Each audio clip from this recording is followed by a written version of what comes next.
এই চিত্রগুলো কোনো পরিত্যক্ত ড্রেন বা শহরের শেষ মাথার ডাস্টবিনের নয়। এটি শাহজালাল আন্তর্জাতিক বিমানবন্দর প্রাঙ্গণের ভেতরের ও আশপাশের চিত্র।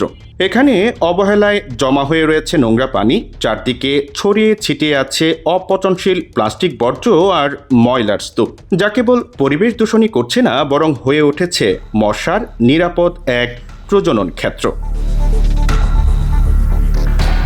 একটি দেশের প্রধান প্রবেশদ্বার হলো তার আন্তর্জাতিক বিমানবন্দর। যে কোনো বিদেশি পর্যটক বা প্রবাসী দেশে পা রেখেই প্রথম যে দৃশ্যটি দেখেন, সেটাই তার মানসপথে পুরো দেশের চিত্র এঁকে দেয়। কিন্তু দেশের প্রধান বিমানবন্দর হজরত শাহজালাল আন্তর্জাতিক বিমানবন্দর প্রাঙ্গণের চিত্র কতটা সম্মানজনক? কমিটির যারা আছে আর সদস্যরা হিসেবে ভালো না, তার জন্য এই নোংরা পরিবেশ, ছোটো ছোটো বাচ্চারা আসে, এইসব কিছু থেকে বাচ্চারা ডেঙ্গু হয়ে বাসায় যায়।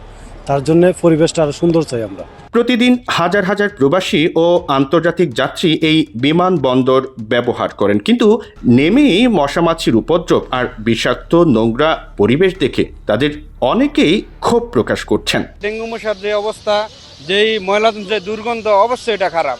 যদি না করে কেউ চোখে না পড়ে তা কিভাবে করবো? এটা এই জায়গার কর্তৃপক্ষ যারা আছে এরা দেখবো, কিন্তু এরা এটা দেখে না। আমরা সাধারণ জনগণ আমরা আসি দেখা যাই, কারণ আমরা অভ্যস্ত হয়ে গেছি এখন।